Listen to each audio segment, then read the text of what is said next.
யாராலும் வீழ்த்த முடியாத ஒருவராக மாறுவது எப்படி? வாழ்க்கை முழுக்க எல்லாராலும் ஏறி மிதிக்கப்படுறவங்களுக்கும் யாருமே தொட முடியாத உயரத்துக்கு போறவங்களுக்கும் நடுவுல இருக்கிற வித்தியாசம் என்ன தெரியுமா? அது திறமை கிடையாது, அதிர்ஷ்டம் கிடையாது, அறிவு கூட கிடையாது. அது ஒரு நிமிடம், ஒரு கசப்பான நிமிடம். ஒரு மனுஷன் கண்ணாடியை நேருக்கு நேர் பார்த்து, இந்த பழைய வெர்ஷன் முடிஞ்சு போச்சு, குணமாகல, சரியாகல, மன்னிப்பு கேட்கல, அப்படியே முடிஞ்சு போச்சுன்னு சொல்ற அந்த நிமிடம் தான் அது. இப்போ உங்க வாழ்க்கையில சில பேர் இருப்பாங்க, அவங்களுக்கு உங்களை பத்தி எல்லாம் தெரியும்னு நினைச்சிட்டு இருப்பாங்க. அவங்க மனசுல உங்களை பத்தி ஒரு பிம்பம் இருக்கும். நீங்க எப்படி ரியாக்ட் பண்ணுவீங்க, எது உங்களை காயப்படுத்தும், உங்களை எப்படி பயன்படுத்திக்கலாம், எப்படி உங்களை தூக்கி எறியலான்னு அவங்களுக்கு நல்லாவே தெரியும். ஆனா பல பேர் ஏன் ஒரே இடத்துல தேங்கி நிக்கிறாங்கன்னா, அதே பழைய வெர்ஷனை தான் வருஷம் வருஷமா எல்லார்கிட்டையும் காட்டிட்டு இருக்காங்க. அதே ரியாக்ஷன், அதே பலவீனம், ஆனா ட்ரெஸ் மட்டும் வேற. நிக்கோலோ மேக்கியவெல்லி அவரோட முழு வாழ்க்கையையும் அதிகாரத்தை பத்தி படிக்கிறதுல செலவழிச்சாரு. மேலோட்டமான அதிகாரம் கிடையாது, அதிகாரத்தின் உண்மையான மெக்கானிக்ஸ். ஏன் சில பேர் மேல வராங்க, ஏன் சில பேர் தூக்கி எறியப்படுறாங்க? உலகம் நீங்க உள்ளுக்குள்ள எப்படிப்பட்டவங்கிறத மதிக்காது. உலகம் எதை கவனிக்கும்னா, நீங்க எதை வெளியே காட்டுறீங்க, நீங்க எப்படி மூவ் பண்றீங்க, உங்களை மத்தவங்களால கணிக்க முடியுதா இல்லையாங்கிறத தான். இந்த வீடியோ வெறும் மோட்டிவேஷன் கிடையாது. நல்லவன்னு பேர் வாங்கி ஏமாந்தது போதும்னு நினைக்கிறவங்களுக்கானது. மத்தவங்களுக்காக உங்களை மாத்திக்கிறத நிறுத்திட்டு உங்களோட பழைய அடையாளத்தை அழிச்சு யாராலும் மேனிபுலேட் பண்ண முடியாத ஒருத்தரா மாற போறதுக்கான ஒரு ஸ்ட்ராட்டஜி இது. உறுதிமொழி. நான் மீண்டும் தொடங்குகிறேன். 1. வீழ்ச்சியின் தருணம். ஸ்ட்ராட்டஜிங்கிறது ஜெயிச்சிட்டு இருக்கிறப்போ பண்றதுன்னு நிறைய பேர் நினைக்கிறாங்க. ஆனா மேக்கியவெல்லி இதை பார்த்து சிரிப்பாரு. உண்மையான ஸ்ட்ராட்டஜி நீங்க தரைமட்டமா விழுந்து கிடக்கிறப்போ தான் ஆரம்பிக்குது. ஒரு துரோகம், ஒரு தோல்வி, ஒரு அவமானம், இது எல்லாமே உங்களை பத்தியும் உங்களை சுத்தி இருக்கிறவங்களை பத்தியும் நீங்க வச்சிருந்த கற்பனைகளை உடைக்கும். அது ஒரு சோகம் கிடையாது, அதுதான் ஆரம்பம். இந்த வீழ்ச்சிக்கு முன்னாடி நீங்க சில அசம்ஷன்ஸ் வச்சிருந்தீங்க. இந்த ஆளு உண்மையா இருப்பான், என்னோட உழைப்புக்கு அங்கீகாரம் கிடைக்கும், நான் நல்லவனா இருந்தா உலகம் எனக்கு நல்லதே செய்யும். இதெல்லாம் பொய். இந்த பொய்கள் உடையிறது தான் ஒரு ஸ்ட்ராட்டஜிஸ்டின் முதல் மூவ். மேக்கியவெல்லி ஒருமுறை சொன்னாரு, ஒரு பெரிய நெருக்கடி தரும் வாய்ப்பை ஒருபோதும் வீணாக்காதே. உங்க பழைய உலகம் உடையும் போது உண்மையை தெரிஞ்சுக்க உங்களுக்கு ஒரு ஜன்னல் திறக்குது. அந்த வழியா பாருங்க. அந்த வலியிலிருந்து ஓடாதீங்க. அந்த இடிபாடுகளுக்கு நடுவுல உட்கார்ந்து யோசிங்க. இது எனக்கு என்ன சொல்லுது? தப்பான ஆளை நம்புனேனா? என்னோட பழக்கங்கள் தப்பா? அதை கவனிங்க. இந்த ஒரு நிமிடம் தான் உங்களோட மிகச்சிறந்த ஸ்ட்ராட்டஜிக் மொமெண்ட். உறுதிமொழி. வலிதான் எனது தரவு. 2. அடையாளத்தை அழித்தல். உங்க பழைய அடையாளம் தான் உங்களோட பிரச்சனையே. மத்தவங்களுக்கு பிடிச்ச மாதிரி இருக்கிறதுக்காக நீங்க உங்களை எவ்வளவு குறுக்கிக்கிட்டீங்க? மத்தவங்க கம்ஃபர்டபுளா இருக்கணும்னு நீங்க எவ்வளோ அட்ஜஸ்ட் பண்ணீங்க? அந்த அப்ரூவல் சீக்கிங் பர்சன் ஒரு பலவீனமான சூழல்ல உயிர் பிழைக்க உருவானது. பவருக்காகவோ ரெஸ்பெக்டுக்காகவோ உருவானது கிடையாது. அதே பழைய அடையாளத்துல புது பழக்கங்களை சேர்த்தா வேலைக்கு ஆகாது. ஃபவுண்டேஷன் அழுகி போயிருக்கு. மேக்கியவெல்லி சொன்னாரு, ஒரு தலைவனோட அறிவை கணிக்கணும்னா அவனை சுத்தி இருக்கிறவங்கள பாருங்க. நான் அதை இன்னும் கொஞ்சம் நீட்டிக்கிறேன். உங்க வாழ்க்கையோட திசையை கணிக்கணும்னா நீங்க வச்சிருக்கிறவங்களோட அடையாளத்தை பாருங்க. பழைய ஐடென்டிட்டியை கொல்றது ஒரு கற்பனை கிடையாது, அது ஒரு செயல். மத்தவங்களோட கம்ஃபர்ட்டுக்காக உங்களை மாத்திக்கிறத நிறுத்துங்க. நீங்க மாறும்போது உங்களை கண்ட்ரோல் பண்ண நினைச்சவங்க உங்களை விட்டு போவாங்க. போகட்டும். இது வெறும் ஹீலிங் கிடையாது, இது மறுசீரமைப்பு. உறுதிமொழி. நான் பழைய வரைபடத்தை எரிக்கிறேன். 3. மௌனம் ஒரு ஆயுதம். உலகம் ரொம்ப சத்தமானது. எல்லாரும் உங்களை பத்தி ஒரு கருத்து வச்சிருப்பார்கள். நீங்க உடையிற நேரத்துல அந்த சத்தம் எல்லாம் கேட்கணும்னு தோணும். ஆனா அந்த சத்தத்தை நிறுத்துங்க. மத்தவங்களோட குரல் உங்க காதுல விழாத ஒரு இடத்தை உருவாக்குங்க. மத்தவங்களுக்கு உங்களை பத்தி எந்த ரகசியத்தையும் கொடுக்காதீங்க.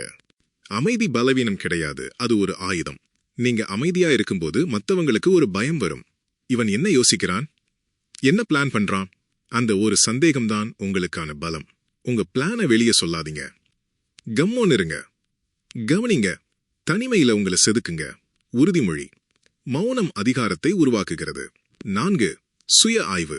உங்க கடந்த காலத்தை பார்த்து வருத்தப்படாதீங்க, எமோஷனல் ஆகாதீங்க. ஒரு ஸ்ட்ராட்டஜிஸ்ட் மாதிரி யோசிங்க. நான் எங்க ஸ்பெசிஃபிக்கா வீக்கா இருந்தேன்?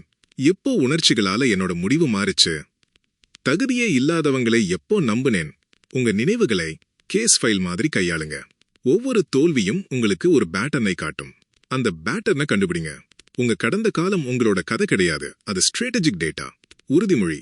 பேட்டர்னை அடையாளம் காண்கிறேன். 5. ஆற்றல் சேமிப்பு மற்றும் தேவையற்றதை நீக்குதல். 100 சின்ன சின்ன காயங்கள்ல இருந்து ரத்தம் வடிஞ்சிட்டு இருந்தா உங்களால ஒரு பெரிய கோட்டையை எழுப்ப முடியாது. உங்க மன அமைதியையும் ஆற்றலையும் தேவையில்லாம உறிஞ்சிற மனுஷங்களை உங்க வாழ்க்கையிலிருந்து மெதுவா விலக்கி வைங்க. இது அவங்கள் மேல இருக்கிற கோபத்துல எடுக்கிற முடிவு கிடையாது.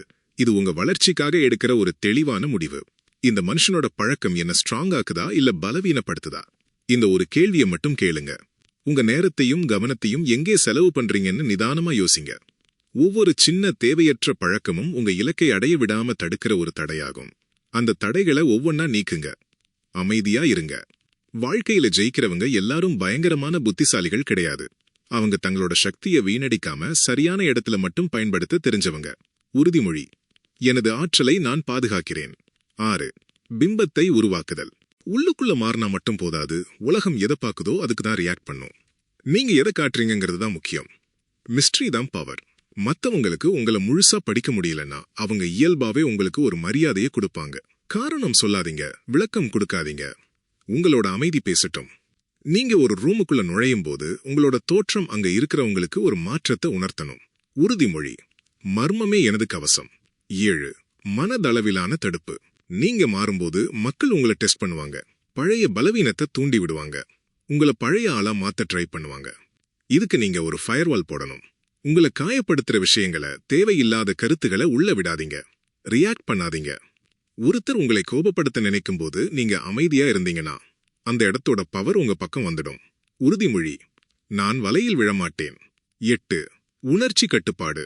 உணர்ச்சி பலம்னா உணர்ச்சிகளே இல்லாம இருக்கிறது கிடையாது. அந்த உணர்ச்சிகளை எப்போ, எப்படி, யார்கிட்ட காட்டணும்னு நீங்க முடிவு பண்றதுதான் கட்டுப்பாடு. மேக்கியவெளி சொன்னாரு, உங்களால் அன்பாகவும் பயமாகவும் இருக்க முடியலன்னா பயமா இருக்கிறது தான் நல்லது. உங்களை ஒருத்தர் அவமானப்படுத்தினா உடனே கத்தாதீங்க. அந்த கோபத்தை கவனிங்க. இதுக்கு பதில் சொல்றது என் நேரத்துக்கு தகுதியானதான்னு யோசிங்க. நீங்க கொடுக்கிற இடைவெளி தான் உங்களோட கெத்து. உறுதிமொழி: உணர்ச்சிகளை ஆளுகிறேன்.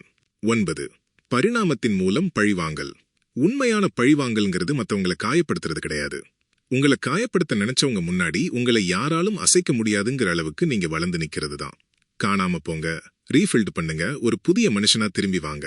நீங்க ஜெயிச்சதுக்கு அப்புறம் அவங்க பாக்குற அந்த பார்வைதான் நிரந்தரமான பழிவாங்கல். உறுதிமொழி: வளர்ச்சியே எனது பழிவாங்கல். 10. வியூக ரீதியான திரும்புதல். நீங்க மாறினத ஊர் முழுக்க சொல்லிட்டு இருக்காதீங்க. உங்க இருப்பு, உங்க முடிவு, உங்க ரிசல்ட் பேசட்டும். மத்தவங்க நீங்க ஏதோ மாறிட்டீங்கன்னு உணரணுமே தவிர நீங்க சொல்லி அவங்களுக்கு தெரியக்கூடாது.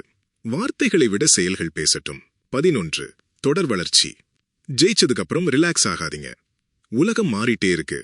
இன்னைக்கு ஜெயிச்ச நீங்க நாளைக்கு ஜெயிக்கணும்னா இன்னும் மாறணும். வளர்ச்சிங்கிறது ஒரு இடம் கிடையாது, அது ஒரு பயணம். எப்போ நீங்க போதும்னு நினைக்கிறீங்களோ அப்போவே உங்க வீழ்ச்சி ஆரம்பிச்சிடும். 12. 5 முக்கியமான விதிகள். 1. உங்க வலியை பொதுவுல காட்டாதீங்க. 2. கூட்டத்தை விட குவாலிட்டி முக்கியம். சின்ன வட்டம் போதும். 3. ரியாக்ட் பண்றதுக்கு முன்னாடி ஒரு நிமிஷம் யோசிங்க. 4. வார்த்தைகளை அளந்து பேசுங்க. 5. ஒரு தடவை விழுந்துட்டீங்கன்னா பழைய ஆளா வராதீங்க. அட்வான்ஸ்டு வெர்ஷனா வாங்க. கடைசியா, யாராலும் உடைக்க முடியாத ஒருவராக மாறுவதற்கான ஸ்ட்ராட்டஜி இதுதான். பழைய இமேஜை உடைங்க. அமைதியை ஆயுதமாக்குங்க. உங்க வளர்ச்சியை பதிலா கொடுங்க. உங்களோட மிகச்சிறந்த வெர்ஷன் உங்களுக்கு பின்னாடி இல்ல, உங்களுக்கு முன்னாடி இருக்கு. அதை நோக்கி நடங்க.